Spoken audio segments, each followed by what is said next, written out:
Welcome to another episode of Battleground Chats, where I sit down with interesting risk and resilience folk and talk about their careers, their thoughts on risk and resilience, and basically to see where it goes.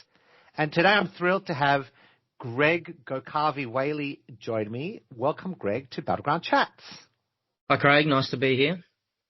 So, Greg, we've known each other a few years through different jobs and career paths and all this fun stuff, but I'm really curious how you got into risk. Where did you start? How did you get on this journey?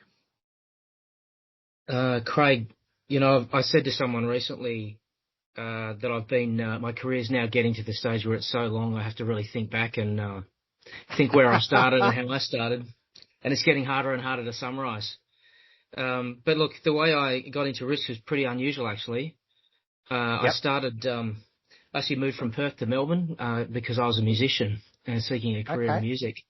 But on the side, I started to work in financial services in one of the big banks. Okay. And in what type of role? Linked to risk or completely separate? No, completely separate, sort of project work. I originally started in what was then called e-commerce. Now it's called digital. It changes its name every now and again. But this is the first heady days of internet banking and so on, and I became technology project manager. So that was my forte for quite a few years. Okay, and music, hang on, we've got to capture that. We've got to talk about this music stuff. And I know your man cave, where your background's not blurred, is all full of music stuff. What kind of music, what do you play, and why the move into risk or into banking and finance from music? Yeah, it's a pretty unusual combination. I was a musician from way back, started when I was a kid. I'm actually a singer. If I say I have a music trade, I'm a singer. Okay. But I'm kind of handy on the guitar. Yeah. And I do solo gigs in my spare time around and about. But you know, given the role I've got in financial services now and risk, times are busy and I don't get to do it as often as I can. But anyway, it keeps me sane. It means for those of you out there in risk, it can be a pretty straight down the line kind of profession. You need a creative outlet, so I recommend doing something good on you to balance things, a bit of yin and yang.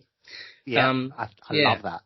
So, Craig, to cut the story short, I went in technology. I got put on a talent program at the bank I was working at. They put me through an MBA. One of the things they said in this talent program is you've got to move around the organisation, garnering different experiences in different parts of the organisation. So I only did it a couple of times moving out of technology before I fell into a risk role. Yep. And from then I kind of moved in and out of risk roles. I went back into product and commercials and technology projects, but gravitated back to risk because I like the analytics, I like the thinking. Yeah. And I think a lot of people in the profession find this. It actually is vocational. Yes, risk people are really on a mission to do something great for members, customers, clients, depending on which company you're in. Yep. And that can be really rewarding, especially when you get it right. So I stayed in risk, and now I've been in risk for the most part of the last 20 years. Amazing. So your MBA, valuable, would you recommend it? Has it helped you?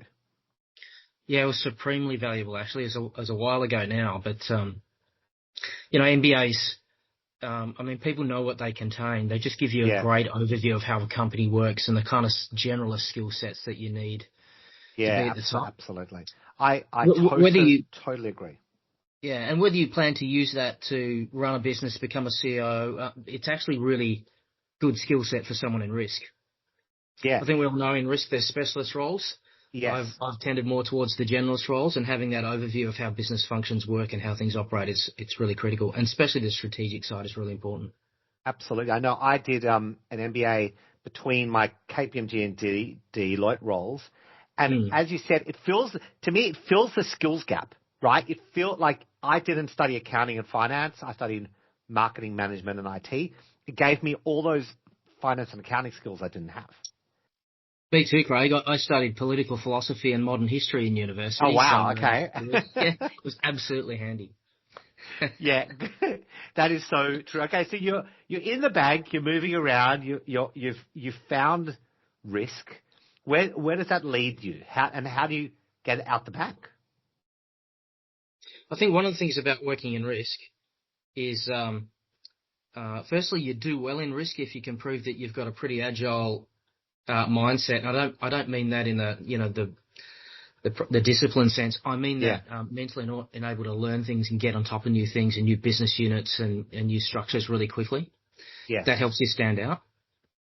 I will say one other way to stand out in risk, and this goes back to a bit about what we were talking about before, is risk is really crying out in terms of skill sets for people who are creative and are design thinkers. Oh, that's fascinating. Love that. I really encourage risk professionals to lean into that in a big way. Yeah. For a long time, the profession has leaned too heavily towards building process and running process. Yep. Now, what companies are asking us to do is actually to think differently. Yeah. Think in a way that is efficient but also effective, and actually embrace that. I mean, that's one of the things I love about being in risk is there's so much opportunity for great design. Yeah. Great design for both the stakeholders and for outcomes. Yeah, and it's finding, one, the companies that want you to do that, but two, finding the avenues, because I think the risk is getting stale and just repeating the same thing over and over again. And I know when I met you, one of the things I loved about the way that you work is calm, interesting, but wanting to try new things. Like and there's nothing wrong with that. That's exactly what you're saying. Yeah, and I think industry is asking the profession to do that and lean into it more. There's some things in risk management, listeners will know that we've been doing them the same way for 20, 30 years, and it's time to rethink some of those, we're going to mix metaphors, sacred cows, and start to embrace what our companies are starting to embrace, which is a bit more of an agile mindset and a bit and embrace that design thinking ethos. Yeah. And so what have you done that stands out in that vein? Can you recall any of your innovations or stories that stand out of where you've taken that design thinking idea and brought it to life? There's probably a couple of angles. So one of them is through my career, I've often stepped into areas which are new risk areas and are not anymore, and designed from scratch ways of doing things. So way back when it was in the early 2000s when it was a new thing, new product governance approaches. Okay. So how to actually put a governance and risk management overlay around new products and changing products. It's all bread and butter for risk people now. It wasn't back then. Yep. So there's big things and new things that come along. The latest thing is obviously we have to say it is AI and how to develop new frameworks around AI which manage the risk, which is significant, but allow businesses to really move at pace. That's really difficult for us in risk, but it's what we got to lean into. Yes. But then, Craig, there's the second angle. The second angle is to do it bit by bit in little bits. And all of that adds up to great user experience and efficiency and effectiveness. So the most effective thing I think risk professionals can do when they're looking at process, they're looking at ways of doing things, is just keep asking why. Why do we do it this way? And what value are we getting out of it? And if there's no value, stop it. Or rethink it. So there's the big things and there's the little incremental things is the way I'd start to lean into it. Yeah, I really like that idea. Stop doing things that don't work and don't just do them for the sake of doing them, right? Yeah. But that takes guts as well, because sometimes it's saying the way we've been doing it is wrong and maybe I designed it wrong. Let's rethink it, and that's okay. Yeah. And it's that powerful word is just ask why. Why do we do it this way? Why have we always done it this way? And what value are we getting? Yep. Okay, good. Now, risk and resilience go hand in hand. We haven't really spoken about resilience angle. I come from the resilience angle, but what's your take on where does resilience fit in risk? Or is it part of risk, or is it separate? How does that work?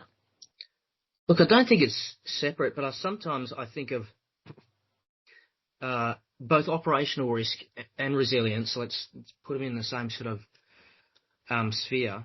I sometimes think of them as not benefiting from the word risk. Yeah. Because often what we're talking about with those things and the mindset we need to bring to it is it's actually about how we engineer a company. It's the engineering of a company, and it has far more in common with that kind of discipline than it does risk-taking and opportunism. Yeah. Because it's about the design of the processes, systems, and the way people work and the activities they do in an organisation that leads to confidence in the outcomes for your members, clients, or customers.